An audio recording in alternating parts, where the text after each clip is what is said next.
Bismillahirrahmanirrahim. Assalamualaikum warahmatullahi wabarakatuh.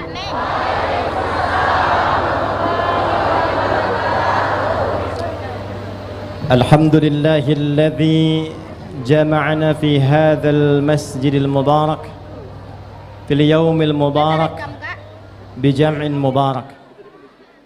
Nusalli wa nusallim ala habibina al-karim Sayyidina Muhammadin wa ala alihi wa sahbihi wa dhurriyyatihi wa ummatihi ila yaumil mi'ad wa ba'd.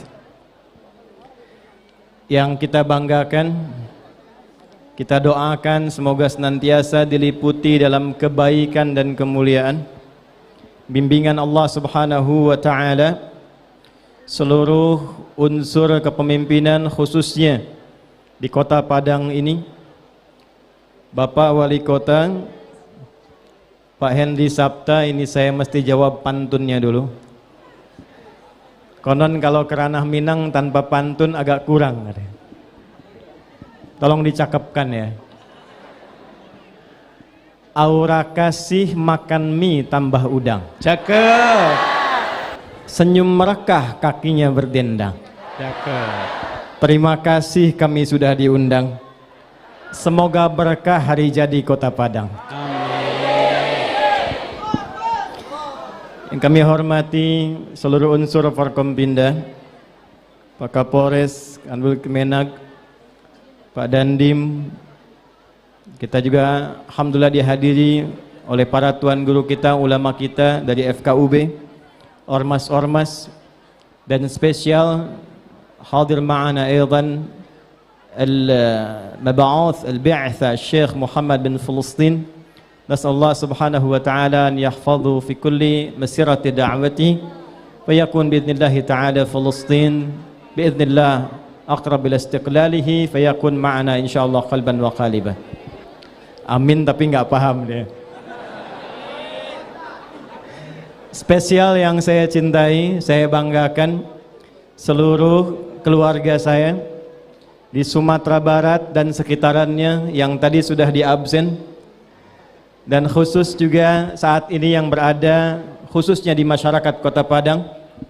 Saya bermohon membuka tausiah ini dengan satu hadis yang disampaikan oleh Nabi Muhammad SAW, dikoleksi kemudian oleh sahabat Abu Darda, disimpan oleh Imam Ibnu Majah dalam sunannya, lalu disampaikan kepada kita dengan kalimat yang sangat indah. Qala Rasulullah sallallahu alaihi wasallam, man salaka tariqa yaltamisu fihi ilma sahhalallahu lahu tariqan ilal jannah wa innal malaikata la tad'u ajnihataha ridan li talibil ilmi wa inna talibal ilmi yastaghfiru lahu man fis samawati wa man fil ardi hatta al-hitan allati fil bihar.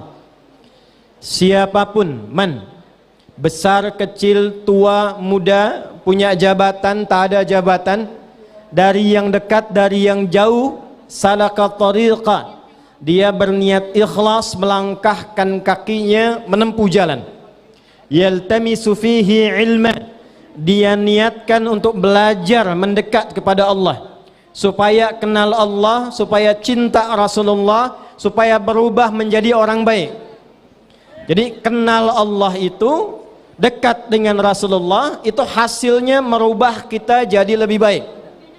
Kalau ada orang mengaku Tuhannya Allah, nabinya Muhammad SAW Rasulullah, tapi tidak merubah dirinya menjadi lebih baik, maka dipertanyakan pengakuan ketuhanannya kepada Allah dan kerasulannya kepada Rasulullah sallallahu alaihi wasallam.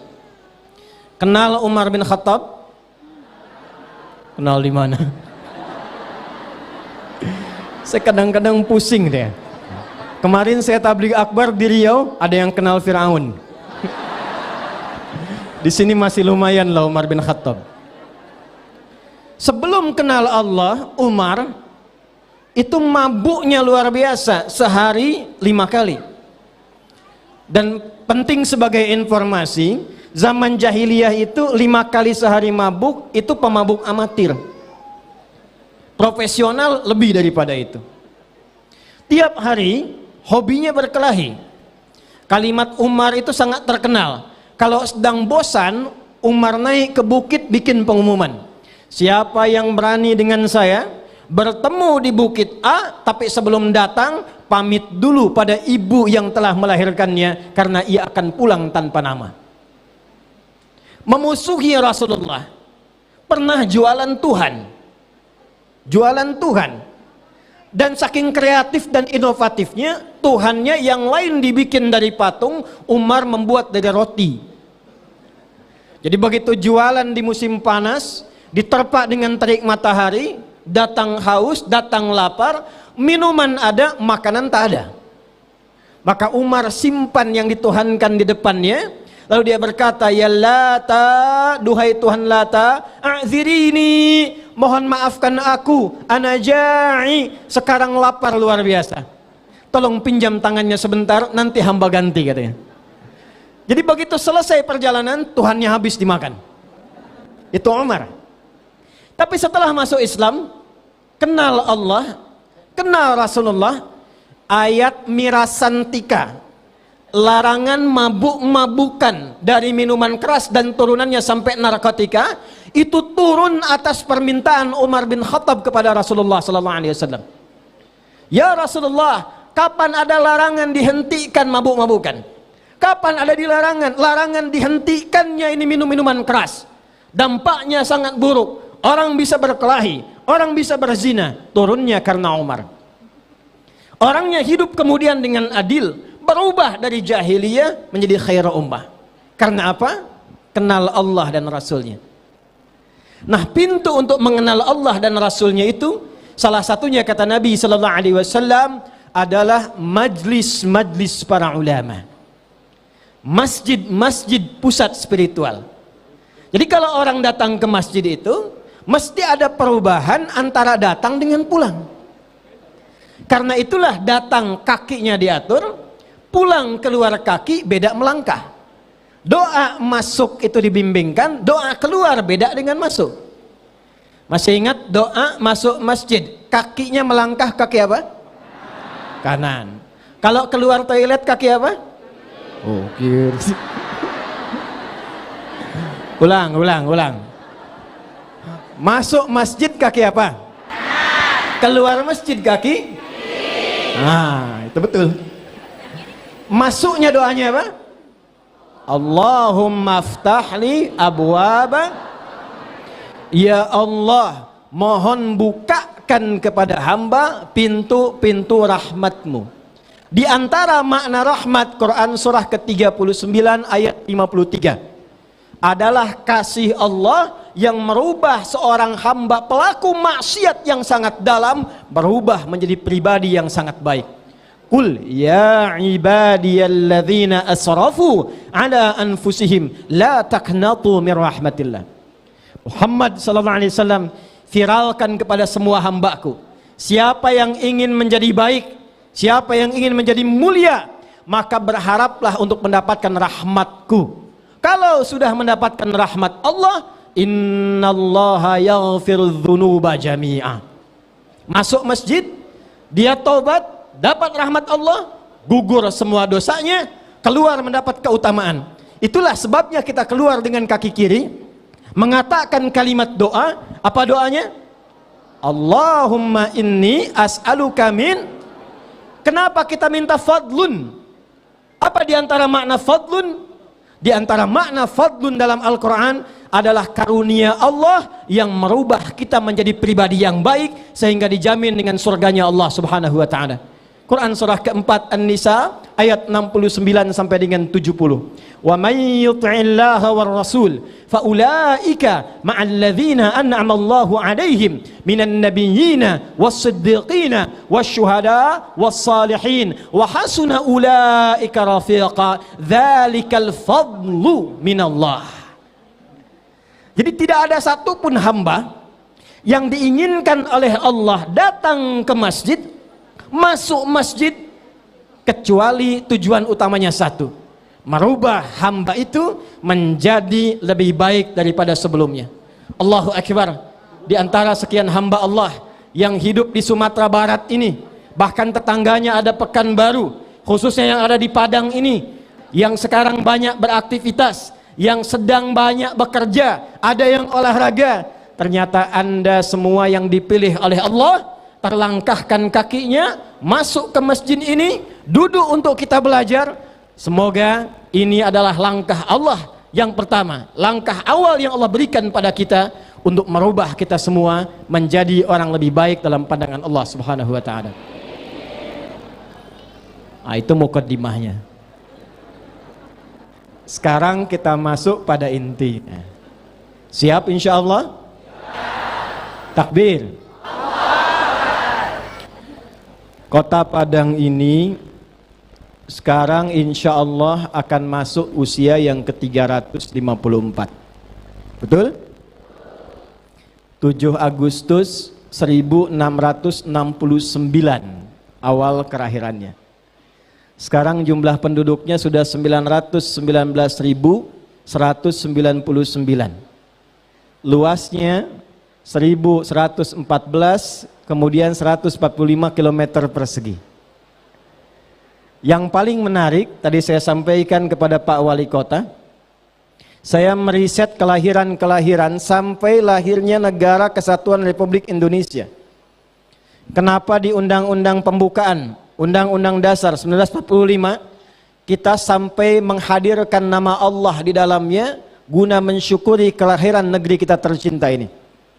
Atas berkat rahmat Allah yang Maha Kuasa.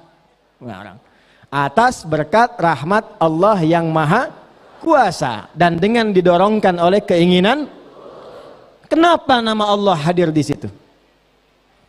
Karena ternyata semua perjuangan meraih kemerdekaan, perjuangan meraih satu kelahiran sampai ke level kota, tidak pernah terjadi perjuangan di dalamnya kecuali ada hamba-hamba Allah yang meneriakkan kalimat takbir Allahu Akbar, Allahu Akbar, yang ikut berjuang sehingga melahirkan setiap nafas-nafas kota yang menyulam Negara Kesatuan Republik Indonesia. Dan menariknya, tanggal yang kemudian ditetapkan dan diberkahi oleh Allah itu bukan sekedar tanggal biasa. Di dalamnya ada rahasia besar yang kalau kita bisa praktekkan, menyulam kehidupan dengan itu, akan terjadilah satu suasana kota yang tercerahkan, kota yang berkemajuan, kota yang baldatun thayyibatun wa rabbun ghafur. Sekarang kita akan belajar bagaimana kurikulum dalam Al-Quran menyambut hari jadi Padang, kota Padang yang ke-354 yang menuju kotanya maju. Siap? Masyarakatnya sejahtera. Siap? Menginspirasi level dunia. Siap? 3 kurikulumnya. Berapa kurikulumnya? Yuk kita mulai sekarang dengan aspek sejarah dulu.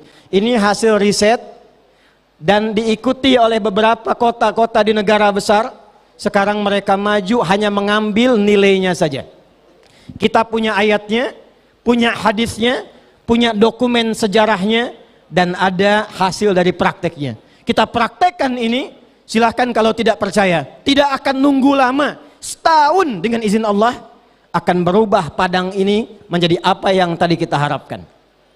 Saya ingin tanya dulu, Nabi Muhammad sallallahu alaihi wasallam hijrahnya dari mana? Mekah. Kemana?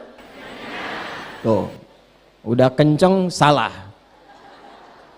Hijrahnya dari mana? Kok jadi pelan? Mekah. Hijrah dari Mekah, betul. Kemana? Nah, itu yang betul.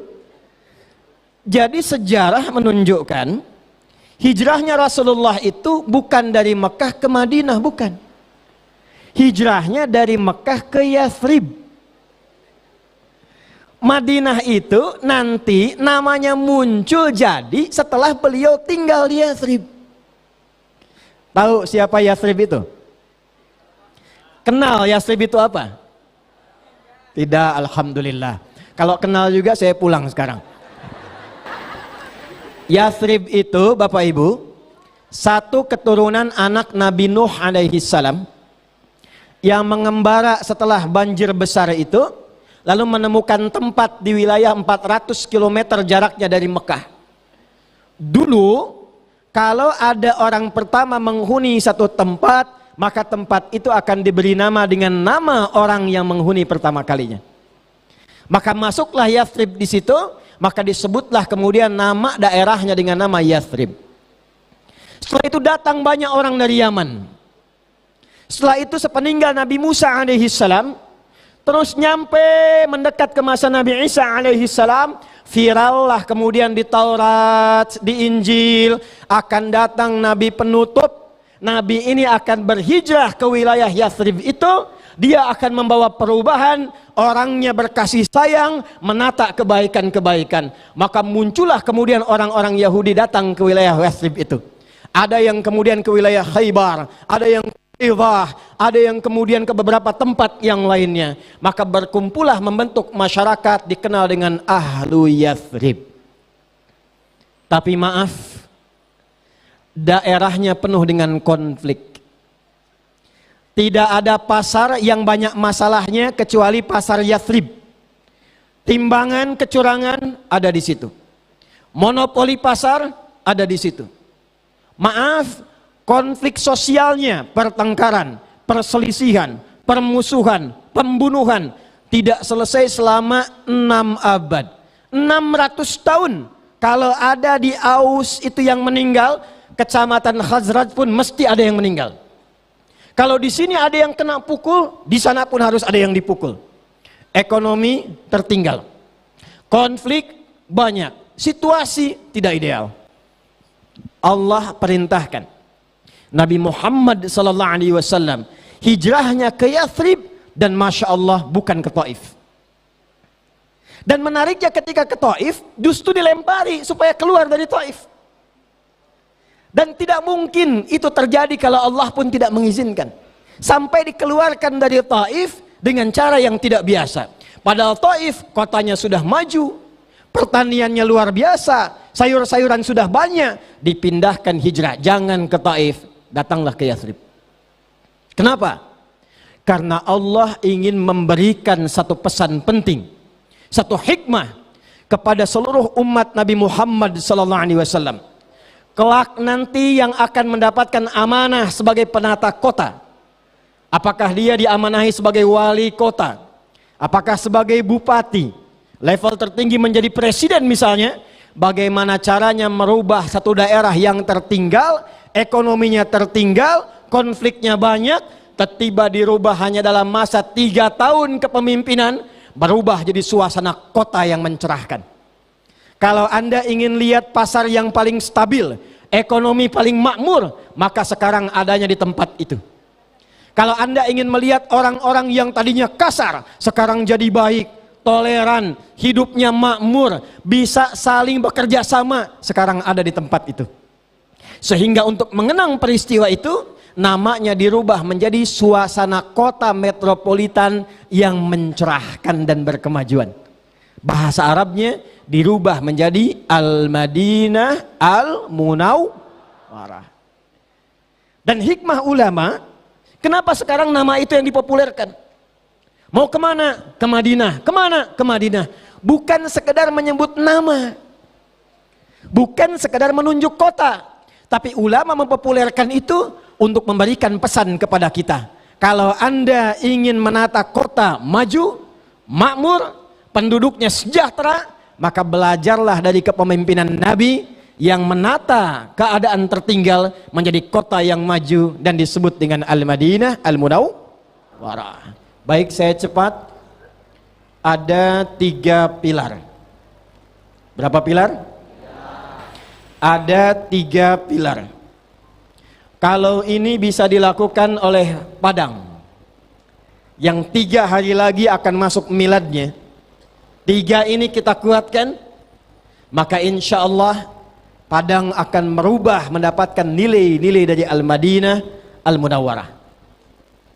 1, Quran surah ketiga di ayat 103. Prakteknya Quran surah ke-59 ayat 9 sampai dengan 10.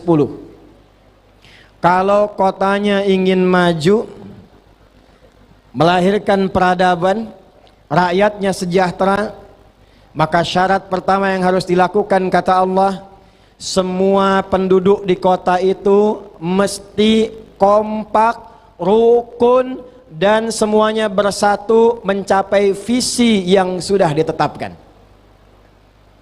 Paham? Halo? Paham? Siap? Baik, Nabi datang dari Mekah ke Yathrib. Sebelum datang beliau sudah mitigasi. Nah, ini pertama untuk Pak Wali Kota nih. Tidak Nabi datang ke Yathrib kecuali Nabi tahu siapa yang berkonflik. Ini Aus dengan Khazraj. Di mana pemukiman-pemukiman yang muslim, yang non muslimnya di mana? Jumlah penduduknya ada berapa? Nabi datang kemudian ke Yathrib sampai sudah tahu berapa di kota ini penduduk yang tinggal. Agamanya ada berapa? Kecamatannya berapa? Penyebarannya bagaimana? Lalu yang paling menarik, dipersaudarakanlah oleh Nabi sallallahu alaihi wasallam keseluruhannya. Akha bainal muhajirin wal ansar, akha bainal aus wal khazraj. Hal pertama yang dilakukan oleh Rasulullah bukan membuat program, bukan keliling-keliling nyampaikan program, tapi hal pertama yang beliau lakukan menyatukan seluruh masyarakat Yathrib sehingga semuanya rukun dan siap komitmen mencapai visi yang disepakati bersama. Aus datang, Khazraj tiba. Kenapa kalian konflik? Begini ya Rasulullah, begitu ya Rasulullah. Bahasa singkatnya, enak mana? Konflik atau damai? Tenang atau gelisah? Nyaman atau selalu kacau? Persis jawaban itu yang disampaikan. Kalau semua pengen damai, pengen tenang, pengen sejahtera, kenapa kita tidak akhiri konflik itu dan duduk secara bersamaan? Maka Aus dan Khazraj sepakat meredakan konflik. Muhajirin Ansar dipersaudarakan, dan dari langkah pertama itulah mudah mengeksekusi setiap program-program yang disiapkan oleh Nabi SAW. Ini pesan pertamanya. Kenapa penting saya sampaikan bagian pertama sebagai pembuka ini? Maaf, hadis riwayat Abu Daud disampaikan oleh seorang sahabat, dilarutkan kemudian oleh yang berikutnya bernama Abdurrahman bin Umar As-Sulami, bersama-sama Hujur bin Hujur mendatangi seorang sahabat, meminta satu hadis, yang hadis ini begitu penting pada pilar yang pertama. Apa hadisnya? Perhatikan baik-baik. Ini Nabi sampaikan dalam haji beliau wada' sebelum wafat. Qala Rasulullah sallallahu alaihi wasallam, man ya'ish ba'di fasayara ikhtilafan katsira. Siapapun umatku yang hidup setelah aku wafat, dia akan banyak melihat pertentangan-pertentangan, perselisihan-perselisihan. Dia akan banyak menyaksikan perbedaan-perbedaan yang menyebabkan kadang-kadang perselisihan. Hadis lain, kata Nabi, akan tiba satu masa saat waktu itu begitu cepat. Setahun seperti satu bulan. Satu bulan seperti seakan-akan sepekan. Sepekan terasanya seperti sehari, dan sehari terasanya seperti kilatan saja. Sekarang terasa tidak? Terasa tidak? Ya. Di saat itulah, kata Nabi, taqarubul aswaq, ada terjadi percepatan digital sehingga pasar mudah diakses. Dulu ibu berangkat ke pasar pakai angkot, pakai ojek, sekarang tinggal klik barangnya datang. Betul? Di masa itulah yantashirul kadzib tantashirul fitan. Akan muncul banyak manipulasi, muncul banyak hoax, muncul banyak pertikaian, muncul banyak perselisihan. Betul? Sekarang sudah buka medsos sudah berselisih kan? Padahal nggak ketemu orangnya. Baru bikin status sudah komen, dibuka 5 menit lagi sudah perang komen. Beda pendapat. Karena itu Nabi memberikan isyarat, salah satu yang menyebabkan kota tidak maju, salah satu yang menyebabkan kota sulit berkembang, dasar pertamanya adalah konflik yang tidak tuntas, masyarakatnya, bagian-bagian kotanya yang tidak bersatu dalam kebaikan. Jadi kalau sekarang cuma duduk nunggu miladnya padang, bikin acara silahkan, tidak dilarang. Pesta rakyat bagus, acara UMKM bagus, acara kumpul bawa visi bagus, tapi masyarakat tidak bersatu, jangan harap kita dapatkan Padang yang maju, Padang yang megah, Padang yang berkemajuan. Jadi syarat yang pertama, harus terjadi kerukunan, harus terjadi kebaikan dan persatuan di kalangan masyarakat dan pemimpin yang ada di sekitarnya. Ini yang agak serius pertama kali yang penting saya sampaikan. Siap insya Allah? Baik, yuk kita cek dalam aspek ibadah dulu. Tadi sholat subuh, tidak? Berarti kesiangan. Tadi sholat subuh tidak? Sholat. Waktu subuh tadi sholat subuh tidak?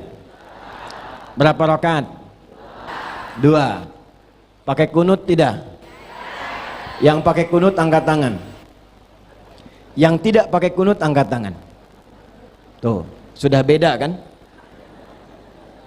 Padahal sama-sama sholat, sama-sama 2. Baik, tes yang kedua. Baca bismillah tidak? Baca. Yang dikeraskan, acungkan tangan. Bismillahirrahmanirrahim. Yang silent, bismillahirrahmanirrahim. Yang nggak baca bismillah, sudah beda kan? Baik, terakhir. Waktu sholat dari i'tidal sujud kan? Waktu turun sujud pakai lutut apa telapak tangan? Telapak tangan. Yang pakai telapak tangan angkat tangan. Ada. Yang pakai lutut, sisanya pakai kepala duluan. Balik. Tuh. Ini saya baru tarik satu ke masalah praktik ibadah. Lingkupnya lokal di umat Islam. Kata Nabi, nanti yang tadinya didesain untuk memudahkan, tiba kemudian jadi bahan perselisihan. Ada yang berselisih karena persoalan kunut? Ada. Saya pernah mampir satu masjid, tapi bukan di sini. Begitu mau sholat, ternyata jamaah di komplek itu keluar. Saya tanya, kenapa pada keluar itu Pak? Kata mereka ada yang bid'ah di sini. Begitu saya masuk, ternyata cuman beda saja. Yang ini tidak kunut, yang ini kunut. Padahal kan yang benar-benar kita ketahui, yang salah yang tidak sholat subuh. Ada potensinya. Karena bismillah dijaharkan dengan bismillah disirkan, bisa jadi masalah kalau nggak paham. Saya tugas di Mekah 2010, ngawal jemaah haji. Gelombang jemaah haji pertama, itu begitu datang pas waktu sholat isya. Imamnya Syekh Sudes, mazhabnya Hambali, bismillahnya disirkan. Begitu nengok, istaqimu, masuk takbir, Allahu Akbar, Al-Fatihah, Alhamdulillahi Rabbil Alamin. Itu komen jamaah di samping pertama, iki imamnya Muhammadiyah ya katanya. Muhammadiyah cabang Masjidil Haram tuh. Potensinya ada. Yang paling menarik apa?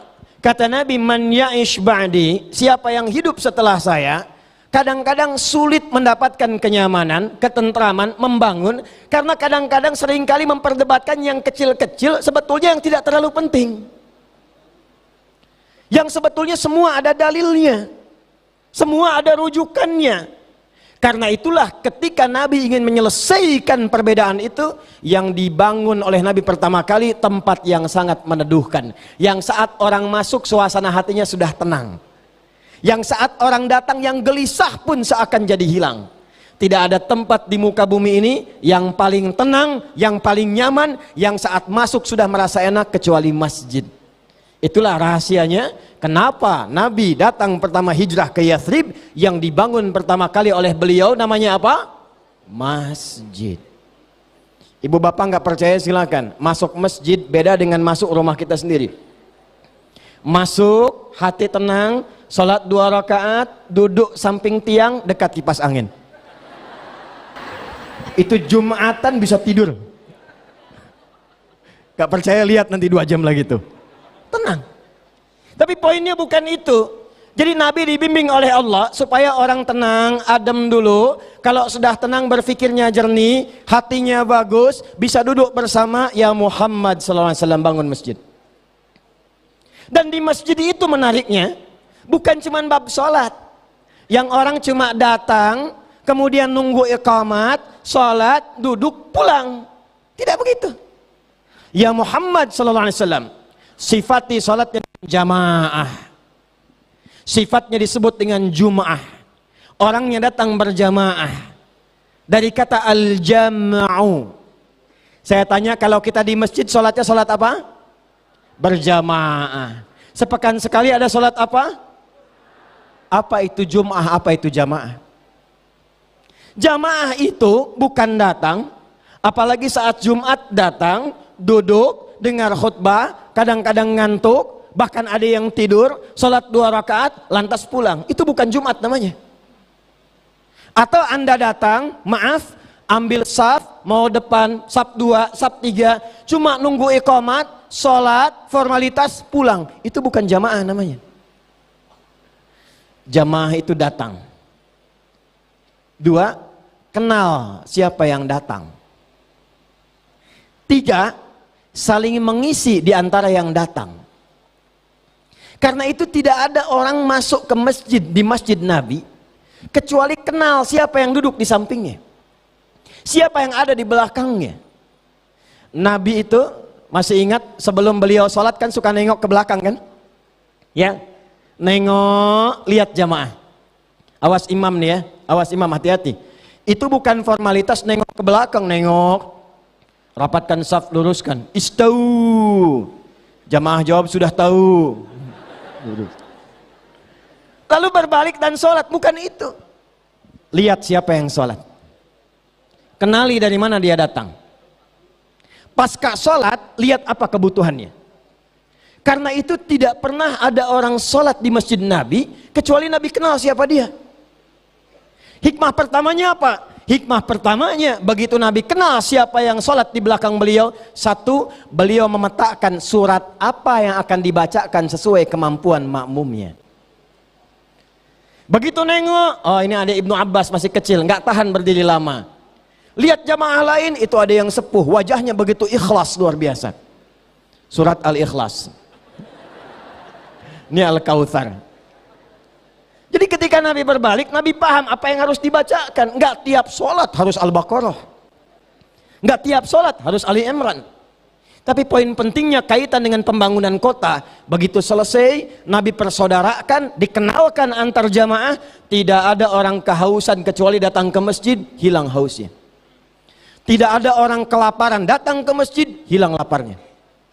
Ada orang tak punya pekerjaan, datang ke masjid, pulang-pulang, kenalan dengan yang punya peluang usaha, dapat dia pekerjaan.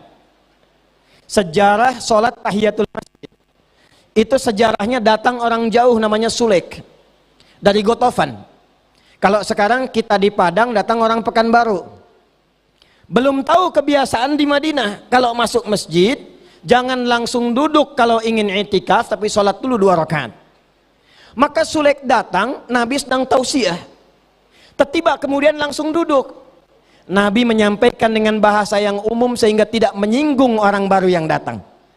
Kata Nabi, "Idza dakhala ahadukumul masjida fala yajlisa hatta yusalliya rak'atain." Kalau ada di antara Anda yang masuk masjid, ingin duduk menyimak tausiah, ingin dengar khutbah, jangan langsung duduk, sholat dulu 2 rakaat supaya warming up, hatinya mantap, tersambung koneksinya dengan Allah. Semua penduduk Madinah sudah paham. Yang belum paham itu Bang Sulek yang baru datang. Dan menariknya, masyarakat Madinah itu ngerti, ini pasti ada orang baru yang kita diminta oleh Nabi untuk memperhatikan siapa yang datang itu. Jadi Nabi menyampaikan hadis itu bukan sekedar ingin mengajarkan tahiyatul masjid, tapi menyadarkan fungsi masjid. Bahasa bebasnya begini, ini ada tamu kita baru nih. Coba kalian semua yang hadir di sini, setelah ini selesai, sambut dia, kenalan dengan dia, apa keperluannya, jangan sampai dia pulang tidak membawa apa yang ia harapkan. Masjid. Jadi zaman Nabi, masjid itu solusi. Ada segmen-segmennya. Bapak Ibu kalau umrah dekat Raudhah sebelah kanan itu segmen khusus untuk yang tulabil ilmi, yang mau belajar ilmu dengan Nabi. Saya doakan yang belum umrah atau haji insya Allah dipercepat ya. Ya, tidak cukup dengan amin, nabung ya. Nabung.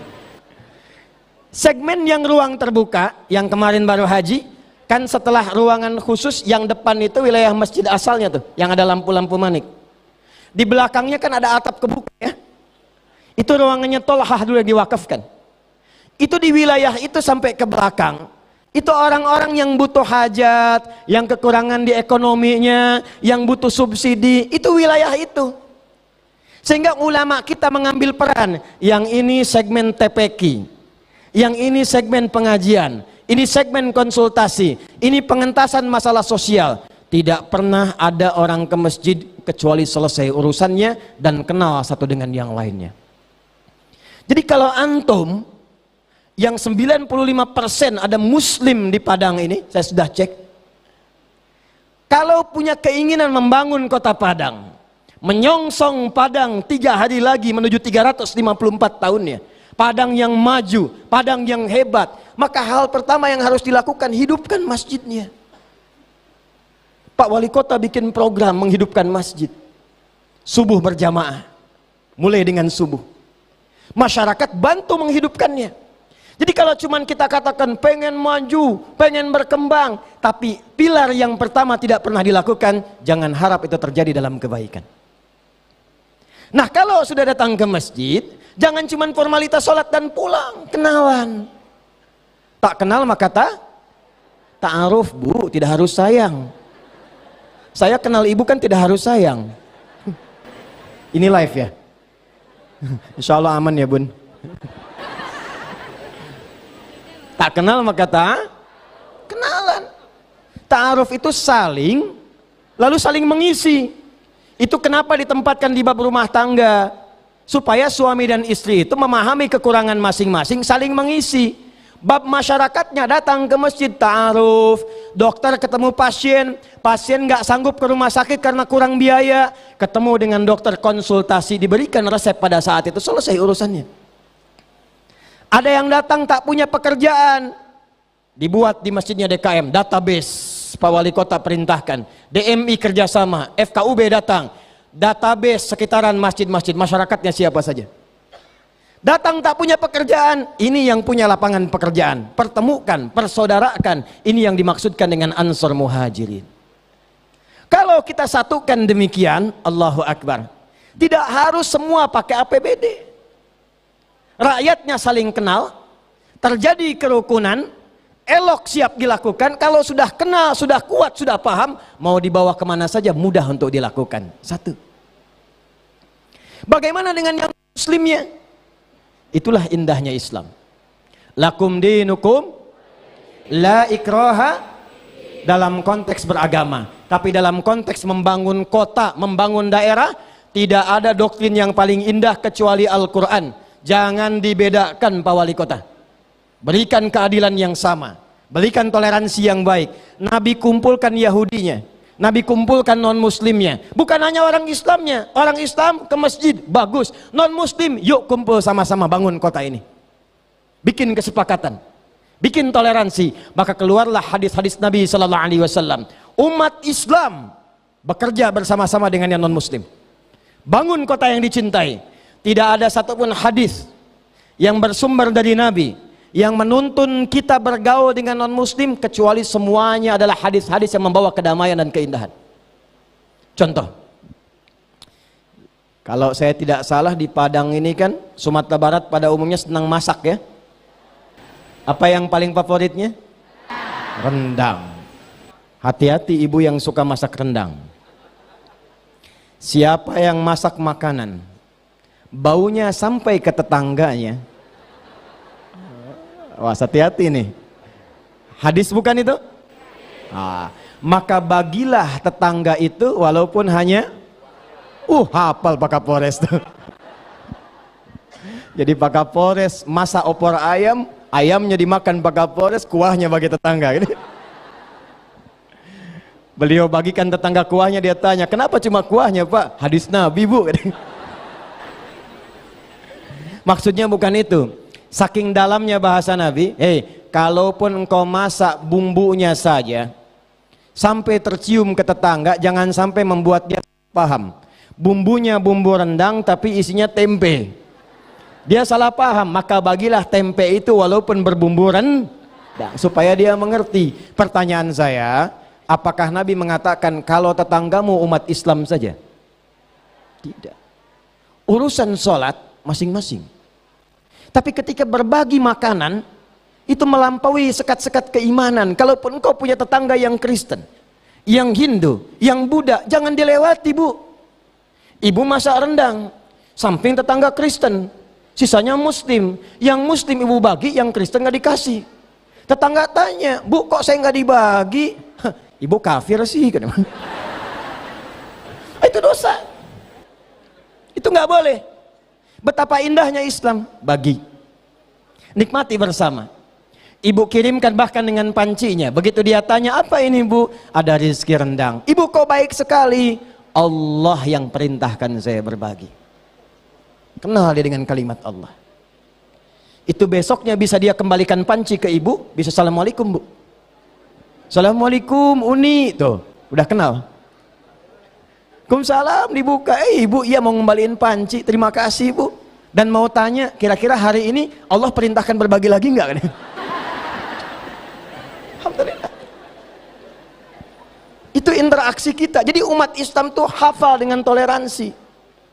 Apalagi di Padang ini, Sumatera, adat bersanding syarak, syarak bersanding.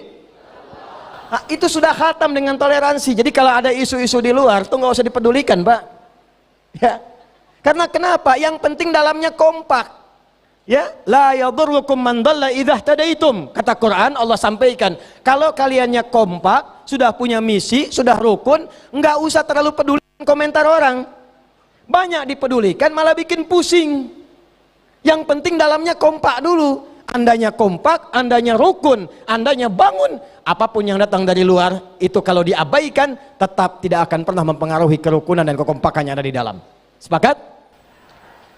Ibu punya pohon rambutan. Buahnya sampai ke tetangga. Maka kalimat nabinya, walaupun tetangga itu non muslim, sampaikan kepadanya hakun mushtarak. Rambutannya milik berdua, tidak usah minta kalau ingin mendapatinya. Bapak ketok rumahnya, sampaikan, ini pohon rambutan. Dia jawab, iya Pak. Punya Bapak kan? Bukan. Pohonnya punya saya. Bagian buah yang ke Bapak itu milik Bapak. Kok bisa begitu? Bapak itu lihat buahnya, sampahnya ke Bapak, tumbuhnya tempat saya. Jangan sampai Bapak cuma nikmati pandangan dan nyapu kotorannya, yang makan kami. Jangan tunggu sampai merah bahkan menguning. Kalau perlu hijau Bapak minat, petik. Itu aturan dari mana? Allah yang perintahkan kami berbagi. Itulah Islam. Tapi kadang-kadang ada yang belum paham. Dia kira sama hukumnya, padahal cuma untuk tumbuhan saja. Celakanya besoknya ayam Anda main ke tempat dia. Dia kira sama dengan rambutan, dia sembelih tuh. Tapi tidak apa-apa, kadang di situ ada kenikmatannya. Satu itu. Jadi saya harapkan spirit membangun Padang, menyambut 354 tahun hadirnya Padang, insya Allah kita akan syiarkan, inspirasikan menuju 354 tahun kota Padang diisi dengan masyarakat yang kompak dan rukun. Siap? Satu. Pusatnya ada di mana? Masjid. Karena itu saya harapkan mulai hari ini sampai besok yang muslimnya hidupkan masjidnya. Saya dapat bocoran insya Allah Bapak Wali Kota dan Forkompinda akan punya program-program minimal subuh keliling ya Pak Wali Kota. Siap kita support? Siap kita hadirkan? Anda kalau nggak percaya silahkan 40 hari aja konsisten. Perhatikan perbedaan yang akan terjadi pada kehidupan kita. Itu pasti akan beda. Beda rasanya, rasakan bedanya, pasti akan terasa bedanya. Nggak percaya silahkan cek, 40 hari aja. Ke masjid terus, ke masjid terus, ke masjid terus. Tidak ada orang yang ke masjid konsisten dan benar ke masjidnya kecuali yang pertama dia dapatkan perubahan pada pribadinya menjadi orang lebih baik. Kedua, lancar rizkinya. Ketiga, mudah hidupnya. Itu sudah janji Allah yang didetilkan oleh Rasulullah SAW dalam hadisnya. Satu, saya cepat. Dua, kalau ingin kotanya maju, masyarakatnya sejahtera, maka jangan biarkan, kata Nabi, ada rakyat yang lapar, Pak Wali. Jangan biarkan ada masyarakat yang mengeluh kesulitan ekonomi. Maka pilar yang kedua, setelah pilar pertama kekompakan, kerukunan, yang kedua semua masyarakat dan unsur pemerintahan kompak membangun perekonomian yang stabil. Apa formulasinya? Disingkat dengan ZIS. Zakat, infak, satu lagi apa? Sedekah. Dibuat badan. Badan disatukan, ditambahkan nasional jadi Baznas. Badan, amil, zakat, nas, dikumpulkan di dalamnya ada infak dan sedekah. Itu bukan sekedar amal soleh, ibadah-ibadah ritual, bukan. Kalau kita praktekkan benar, itu sebetulnya formulasi value dari Islam untuk mengangkat masyarakat menjadi sejahtera, mengikis kemiskinan, menghilangkan kefakiran. Kalau digunakan, dipraktekkan dengan cara yang benar. Satu, saya ambil contoh. Saya cepat ya. Pernah dengar sahabat Nabi namanya Mu'adz bin Jabal? Saya ulang. Pernah dengar sahabat Nabi namanya Mu'adz bin Jabal? Bapak Ibu tahu negeri Yaman? Negeri Yaman. Yaman dengan Padang luas mana? Pernah ke Yaman? Yaman dengan Padang luas Yaman. Yaman negara, Padang kota. Mu'adz mempraktekkan skema ZIS, zakat, infak, sedekah. Cuma dalam wangka 3 tahun dipraktekkan oleh Mu'adz sesuai petunjuk Nabi. Itu se-Yaman dalam 3 tahun hilang miskinnya. Gak ada yang miskin lagi. Se-Yaman. Saking sejahteranya, zakatnya semua dikirimkan ke pusat. Saking tidak adanya lagi yang miskin di Yaman. Bagaimana dipraktekkan skema itu? Ini yang indah. Kata Nabi, khudh min aghniyaihim. Seluruh pemimpin-pemimpin wilayah di kota kerjasama dengan ulama-ulama untuk yang muslimnya, khudh min aghniyaihim, yang masuk batas nisab, yang kaya-kaya masukkan database. Kalau sudah masuk kualifikasi zakat, ambil zakat dari mereka. Kumpulkan. Petakan sesuai dengan kecamatannya. Padang ada berapa kecamatan? 1, 2, 3, 4, 5 misal. Nanti kecamatan yang 1 berapa potensi zakatnya? 2 berapa? Dari situ waturaddu ala fuqaraihim, dicatat orang-orang yang di tahap baris bawah masa-masa pertengahan. Siapa yang masuk area kemiskinan? Masuk area kefakiran. Mahasiswa yang sedang belajar. Anak-anak yang harus dapat beasiswa. Petakan semuanya sesuai dengan skemanya, jangan setorkan dulu ke pusat. Zakat Padang, kumpulkan di Padang, petakan 8 golongan yang berhak menerimanya. Setelah itu apa yang dilakukan? Salurkan kepada orang-orang itu sebelum disetorkan ke pusat. Lebihnya baru teruskan ke pusat. Dari pusat didistribusikan untuk subsidi di tempat-tempat yang kekurangan. Kalau sekarang kita keluarkan konsepnya, maaf, ada berapa masjid di kota Padang ini? 1.307. Sekarang ambil per kecamatan. Kita ada berapa kecamatan? Berapa? 11 kecamatan. Ambil masjid besar di setiap kecamatan. 1, 2, 3, 4 sampai 11. Di situ kemudian program pemerintah koordinasi dengan DMI, ada MUI-nya, ormas-ormasnya. Setiap masjid besar di kecamatan itu yang menghimpun ZIS-nya ada di situ. Lalu punya database-nya. Berapa orang-orang yang masih memerlukan perhatian di sini? Berapa miskinnya? Berapa anak-anak sekolahnya? Siapa yang berhak dapat kualifikasi zakat? Siapa yang infak? Di setiap kecamatan jangan setor dulu ke kota. Salurkan dengan database itu. Nanti kurangnya baru disubsidi oleh anggaran pemerintahan dari kota. Kalau itu bisa dilakukan, database orang kayanya punya, dokternya punya, masyarakatnya punya, dikumpulkan di setiap masjid, masjid besar kecamatan, distribusikan lagi ke daerah-daerah sampai ke desa. Itu kalau skemanya dipakai sesuai dengan petunjuk Nabi, demi Allah saya katakan, kita tidak akan mengenal istilah kemiskinan kecuali memang orang yang tidak pernah merasa cukup dalam hidupnya. 2. 3, saya cepat. Sebelum masuk ke pilar yang terakhir, ini yang paling penting. Konsepnya untuk menjamin stabilitas bisa digunakan konsep persaudaraan, mengingat pada satu hadis Nabi SAW. Sekarang zamannya aplikasi kan? Saya ulang, sekarang zamannya aplikasi kan? Kenapa Pak Wali Kota tidak mengambil seorang ahli IT, bikin aplikasi, bikin di setiap kecamatan, masukkan UMKM itu ke pasar-pasar aplikasi digital, sehingga nanti, maaf, orang-orang Padang yang ingin membeli baju sudah tahu, nih warga Padang di sini yang jualan baju, ini yang jualan beras, ini yang jual sayuran. Itu yang dilakukan segmentasinya oleh Nabi di pasar-pasar Yathrib sehingga jadi Madinah. Jadi belanjanya nggak keluar. Yang dagang beras siapa? Ini harga tetapkan dasarnya oleh pemerintah, harga dasar sekian. Yang jualan sayur siapa? Ini. Nabi sampai infeksi. Tidak boleh ada yang monopoli harga, tidak boleh ada yang bikin sembarangan. Ketika ditata, tidak ada satupun yang belanja keluar kecuali ekonomi di dalam Madinah itu yang hidup dan berputar. Yang nggak ada di Padang baru keluar. Itu kalau sekarang kita bisa siapkan menuju hari lahir Padang yang ke-354. Launching aplikasi. Di situ disampaikan gerakan ekonominya. Di situ data UMKM-nya bisa didapatkan. Siapa yang pengen pesan baju tinggal klik, ketemu saudara kita. Konsep pertama persaudaraan, masukkan ke aplikasi, beri nama program Amin, Ansor Muhajirin. Di kecamatan A ada yang rumahnya roboh, tinggal upload ke situ. Saudaraku sepadang, 900.000 orang, adakah di antara Anda yang tergugah untuk membantu rumah ini? Nggak perlu pakai APBD, begitu dia-upload. Sekarang kan musimnya viral. Apa yang rame, itu yang disukai. Begitu muncul, tergerak kita, selesai masalah. Pak Kapolres, Pak Dandim, ada program, tinggal upload.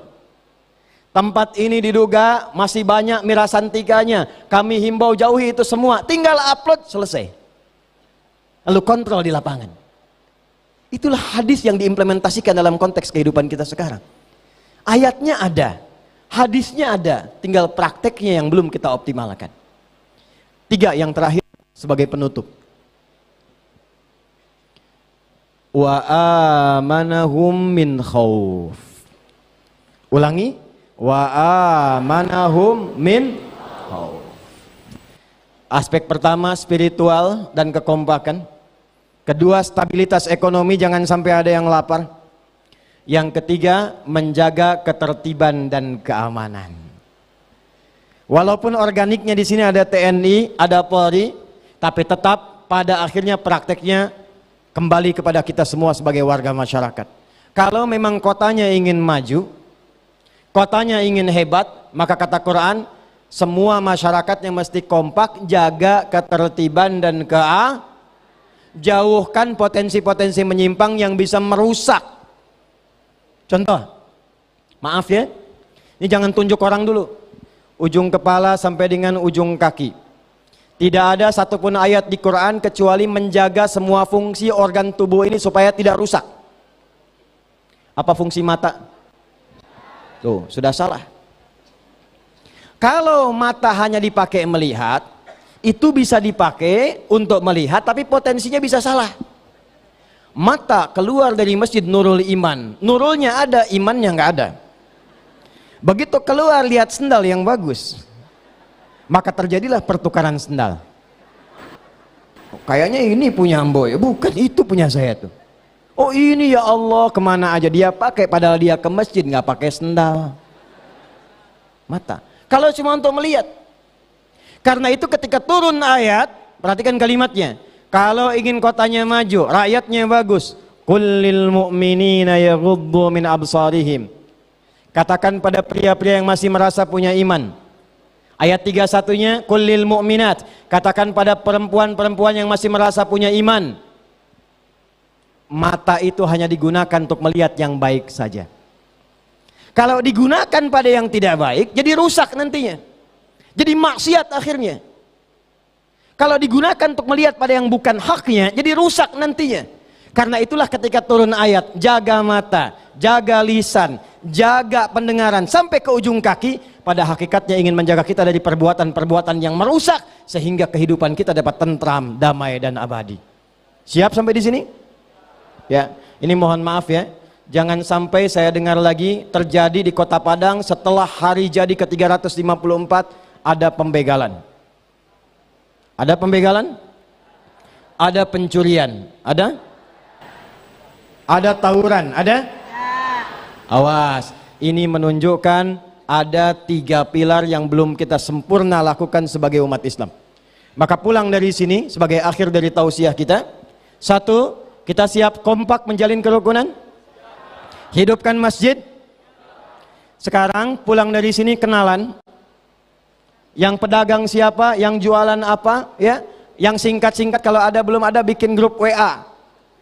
Setiap kelurahan, setiap desa, satukan. Lihat nanti, nggak usah nunggu tahun, bulan depan lihat perbedaan apa yang terjadi. Yang terakhir, jaga diri dari perbuatan maksiat, baik masyarakatnya plus penyelenggara negaranya. Hati-hati, hati-hati. Yang paling berat dihisab dan juga yang paling besar mendapatkan anugerahnya itu seorang pemimpin.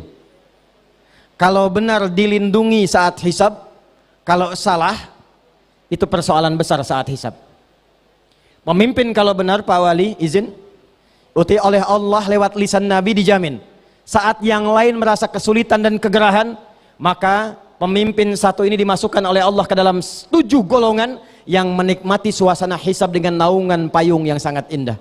Sab'atun yadhilluhumullahu fi dhillin yaumal qiyamati yauma la dhilla illa dhilluh. 7 golongan yang saat hisab yang lain tegang, yang ini nikmat menanti panggilan untuk masuk ke dalam surganya.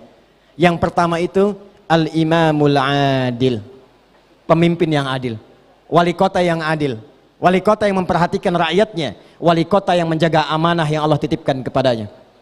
Karena itulah kemudian saya ingin akhiri, kita harus kompak antara pemerintah dengan rakyat. Hal pertama yang dilakukan, kata Nabi, ini pesan Nabi, hadisnya dari seorang sahabat bernama Auf al-Ashja'i dari Nabi SAW. Kalau kalian ingin betul-betul membangun kota dengan bagus, kompak keduanya, maka antara pemimpin dengan rakyat minimal harus saling mencintai dan mendoakan. Maka dari itu, mohon ya, kalau ke masjid, sujud doakan nih forkompindanya, wali kotanya.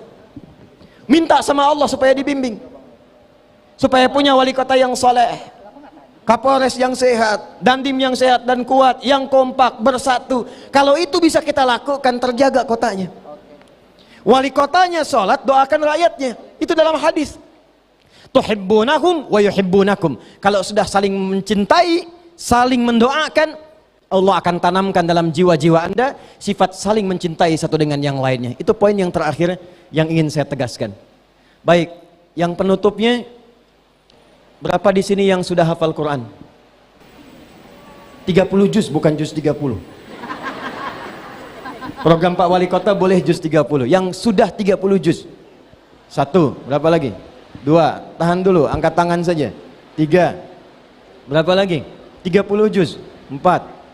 Ah, sudah. Maksud saya ingin jadi teman-teman ini motivasi untuk semua warga di sini. Saya berikan satu rahasia. Tapi ini antara kita saja ya. Saya nggak kasih orang lain hari ini. Antara kita saja. Saya baru kembali dari Amerika beberapa bulan lalu. Lalu saya cek, kita ada koneksi di 20 negara. Kita cek, Allahu Akbar. Ternyata di negara-negara itu sekarang Australia, Amerika, Inggris, sampai ke Jepang, itu yang paling favorit sekarang mencetak para penghafal Quran. Di Sydney, sekolah Islam yang tidak ada penghafal Qurannya itu tidak laku. Di Amerika kita punya 5.000 jamaah diaspora. Itu program pertamanya sekarang mencetak penghafal Quran. Sekarang remajanya itu sudah banyak yang hafal Quran di Amerika. Di Jepang, kemarin kita baru buka sekolah di Saitama. Program pertama yang kita hadirkan, minat pertamanya penghafal Quran. Ternyata ada riset dari seorang peneliti Maroko berkebangsaan Inggris sekarang. Orang kalau sudah hafal Quran, itu akan meningkat kecerdasannya 3 kali lipat dibandingkan orang biasa. Kata hasil riset ini kenapa? Tinjauannya karena di Quran ada 52.000 kosakata. Orang yang lancar itu terstimulus otaknya sehingga mudah mencerna, mengingat dan menggunakan apa saja. Dia baru menggunakan pendekatan riset biasa. Tapi kalau Anda buka riset perjalanan umat Islam, tidak ada satupun ulama yang hebat membangun kota dan negerinya kecuali rata-rata mereka adalah ahli Quran di zamannya. Al-Kindi, Al-Farabi, Al-Ghazali, Ibn Rusdi, Al-Khawarizmi, Ibn Battuta. Itu semua kalau Anda cek biografinya, usia 7, 10, 12 tahun seperti ini, rata-rata semua ahli Quran. Ibn Rusdi, Averus, filsafat, pemikir, tapi ternyata dokter bedah, ternyata hafal Quran 30 juz, ternyata punya kitab fikih namanya Bidayatul Mujtahid. Jadi saya ingin menghimbau, bila bisa mampu dilakukan, hidupkan masjidnya, hidupkan halaqah Qurannya. Kalau tidak Anda hidupkan, sekarang Anda tertinggal. Karena 34 provinsi, tambah 4 sekarang 38, sekarang di Indonesia sudah berlomba-lomba gerakan menghafal Quran. Kami punya riset khusus. Kita punya program At-Taisir Learning Center yang meriset para penghafal dan ahli Quran di Indonesia. Sekarang 38 provinsi bergerak untuk bisa mengenal dan menghafal Quran. Kalau Anda tidak mulai, Anda tertinggal. Nah, sebagai bonus dan hadiah Padang ke-354, saya hadiahkan kepada Pak Wali Kota, silahkan cari 5 orang, Pak, atau 6 orang, ya, 6 orang, laki-laki 3 orang, perempuan 3 orang. Usianya, saya ulang, usianya lulus SMA atau sederajat, yang berminat beasiswa ke Timur Tengah, ya, gratis sampai S3, ya, gratis sampai S3. Insya Allah kita akan fasilitasi. Kalau mau ke Tripoli bisa berangkat tahun ini, ya. Kalau mau keluar tahun depan kami dapat kuota dari Madinah, Jamiah Islamiyah, dari Ummul Qura, dari Al-Azhar, dari Turki, dari Sudan. Anda nanti tinggal milih. Syaratnya cuma 2, 6 orang ini. Syaratnya cuma 2. Dan 2 ini gampang sekali, nggak susah. 1, hafal Quran 30 juz. 2, lancar bahasa Arab. Masih banyak waktu. Ayo banyak-banyak makan rendang, ya. Masih banyak waktu. Kalau sudah ada Pak Wali, silahkan diseleksi. Insya Allah ini challenge-nya banyak. Nanti dengan Riau karena seprovinsi ada 10 orang, akan dikumpulkan se-Indonesia. Kita seleksi. Tahun ini kami kirimkan 30 orang. Saya harapkan dari 30 itu ada 6 dari Padang yang sudah disiapkan, dan kita berikan beasiswa full sampai dengan S3. Tidak ada biaya 1 peser pun, ya.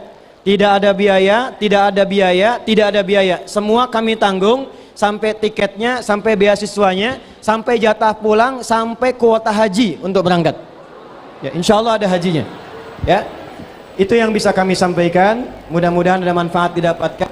Untuk adik yang sudah betul 30 juz, betul? Saya coba tanya sebentar. Kasih mic-nya.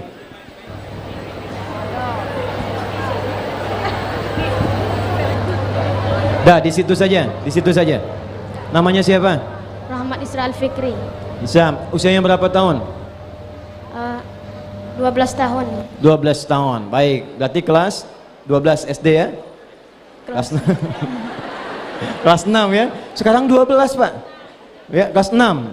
Oh iya, 6 ya, 12. Sekarang pakai 9, 10, 11, 12 ya. Dulu kalau saya kelas 6 SD, kelas 1 SMA, 1 SMP, kelas 6. A'udzu billahi minasy syaithanir rajim. Taha. A'udzu billahi minasy syaithanir rajim. Bismillahirrahmanirrahim. Taha ma anzalna 'alaikal qur'ana litashqa illa tadhkiratan liman yakhsha. Lompat ke ayat 14. Bismillahirrahmanirrahim. Innani ana Allahu la ilaha illa ana fa'budni. Bismillahirrahmanirrahim.